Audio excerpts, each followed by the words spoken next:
Hey, what's up? My name is Tyson Brown and I want to welcome you to Tyson's Fitness Tips podcast. This is Australia's top health and fitness podcast to help you lose weight, look good with your shirt off, feel confident in your body, and finally achieve the goals you want with your health and fitness. So 5 days a week, I'm going to be giving you top information from myself and also from leading experts in the field so you know everything you need to do to get in the best shape of your life. From nutrition to mindset to workout, everything is covered in this podcast and you need to go nowhere else. So like I said, it's going to be 5 days a week, Monday to Friday, in your ears with quick actionable segments that you can implement straight away, because the most important thing is that you can put these things into play. Also, if you listen all the way to the end of the episode, you're going to get 2 special gifts that you can download upon listening to it. So make sure you listen all the way to the end to get those free gifts, okay? So let's get into the episode.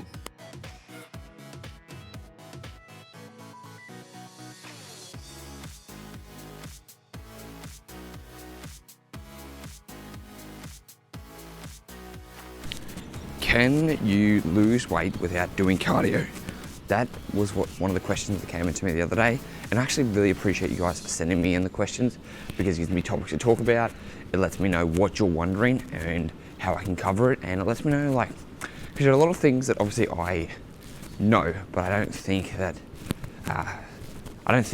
you guys will find it important. However, questions like this, when I'm like, oh, of course you can, but it's just like, it may be simple to me, but it's not as simple and clear cut to everyone else, and that's why I love having these questions come in, because it gives me the opportunity to be able to talk about this, cover it in detail, so you don't have to be left wondering anymore. And so when this question came in today, it's like, do you have to do cardio to lose weight, or how? And then afterwards was like, if so, how many days? It's like, this is funny, because I used to think the same thing. You have to do cardio to lose weight. And the truth is, that is a negative. You do not have to do cardio to lose weight, which is awesome, because some of you may not have a lot of time. Some of you may have time, and it all just depends on the person. Now, me personally, I actually like cardio. Like, people say, oh, I don't want to do it, I hate it. And that's cool. If you hate cardio, you don't have to do it.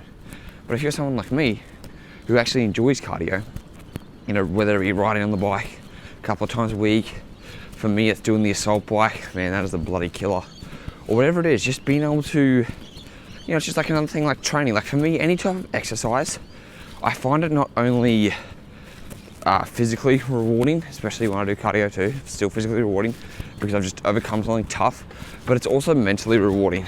And since suffering with depression, I actually didn't realize how important mental health is, and like how much of a role fitness plays in mental health, because it helps you turn off your mind, it helps you with everything. And it's just like, it's very interesting, because I didn't realize this at first. People used to say, oh yeah, it helps me with my mental health, and I was like, yeah, okay, like whatever the heck that means.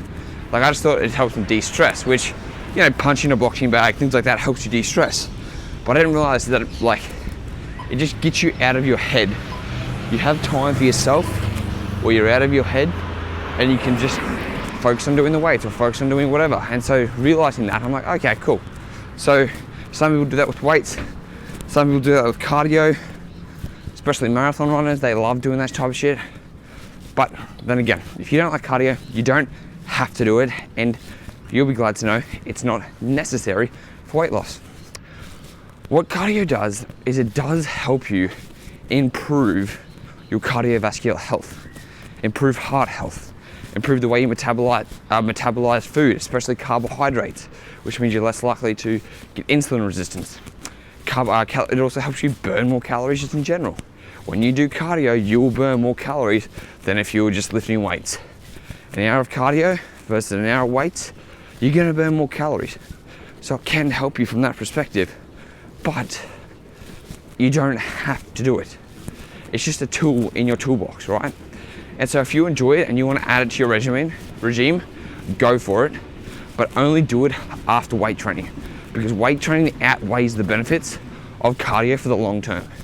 When you do weight training, you gain more lean muscle, which means you're going to be able to have a faster metabolism, not by a lot, but it's still going to improve. you're going to have better, again, you'll get the same, be able to handle carbohydrates and glucose better. You'll clearly gain more muscle and look better. There's a lot more benefits to weight training. So always prioritize weight training first. Then if you have time for cardio, do cardio. That's gonna be really important. But the thing I want to talk to you about today about cardio is like, let's talk about it for the people who don't like cardio. How do you lose weight while not doing cardio? And this is what I love. And it's what I do when I talk to you guys. It's what I do every single morning. It's going for walks. It's walking as often as possible. It's getting your hashtag NEAT up 24/7. NEAT is non-exercise activity thermogenesis. And NEAT up 24/7 is something that a guy named Darren Cartel on Instagram, who I follow, that he really advocates this. And it's like, instead of trying to do cardio, you just walk everywhere. You just walk as often as possible. Me talking to you guys on this podcast, this is helping me get my steps up. It may not be the best audio, but it gets me moving, it gets me idea flowing, it gets me able to talk to you, and it helps me take the time off actually going for a long walk. Because I like going for long walks. I like moving around, but there's only so much podcasting stuff I can listen to. So if I can walk around and create podcasts in the morning, it's getting my NEAT up, it's getting my steps up, and I'm not really focused on it. And as long as you can aim to get 10 to 20,000 steps a day, I know it's a big range, like 10,000 being on the low mark, because if you're not at 10,000, that's what you should aim for. And then you slowly work yourself up, you will burn more calories the more steps you take.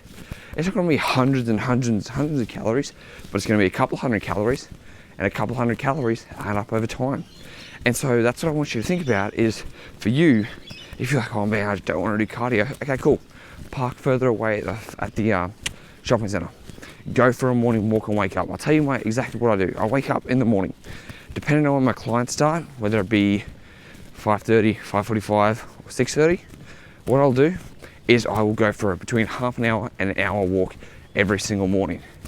That usually gets me up to about 6,000 steps if I do an hour, or 3,000 steps if I do half an hour.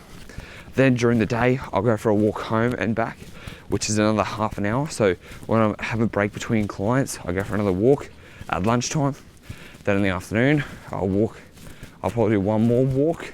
So usually I can either do 3 sets of half an hours, or I would do 1 set of an hour and 2 sets of half an hours. So by the end of the day, I've done roughly anywhere between 12 to 17,000 steps, sometimes 20. And that's also because I'm on my feet when I'm training clients, and you probably won't have had that type of thing. But if you did something like that, if you went for a half an hour walk every single morning, then let's say you went for a 15-minute walk on your lunch break, and maybe then you went to the gym and you went for a walk after dinner, I can guarantee you would hit 10,000 steps easy. And if you are someone who's only getting 5,000 steps and you move up to 10,000 steps, you will start burning calories without having to do cardio. And it's another way that you can start losing weight. It's a very simple way to do it, and it doesn't take a lot of effort. Like walking, anyone can walk for long distances. Even if you're like, okay, train station's just up here, train's not gonna be for another 20 minutes. Oh, it actually takes me 15 minutes to walk to the next train station. I'm gonna walk there instead. And when you can do stuff like that, when you can just add in more steps during your day, and you go from roughly averaging 6,000 to averaging 15,000 steps a day, you will start to burn more calories. You might lose weight, and you don't have to throw in a whole bunch of extra effort, which is great to know. Because the other thing when it comes to cardio is you do have to put in more effort, and you have to dedicate another hour out of your day, or 45 minutes, or 30 minutes, whatever it's going to be, to hit those, like to get in that time. And instead, if you can like, okay, I'm going to listen to a podcast, I'm going to go for a walk, I'm going to do whatever else it is, just like I do, it makes it a lot easier.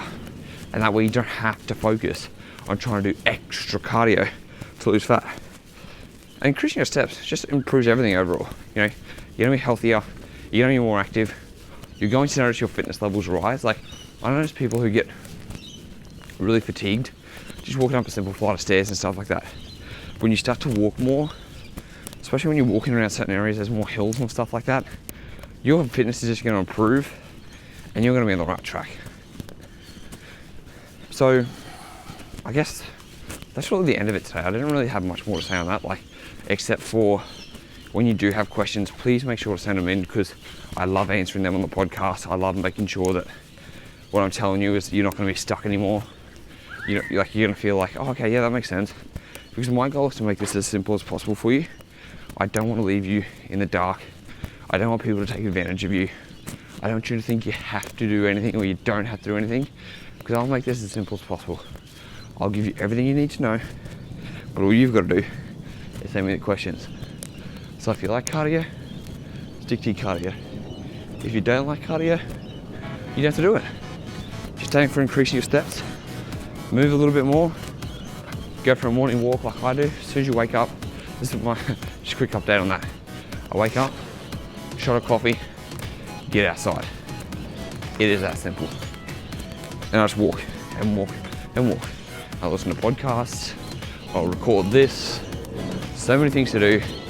You've just got to figure out a way to do it yourself, get those steps in, and add it up. And that is the end of the episode. Send me questions in DM at Tyson the Trainer with 2 R's, and I'll speak to you on the next episode. See ya.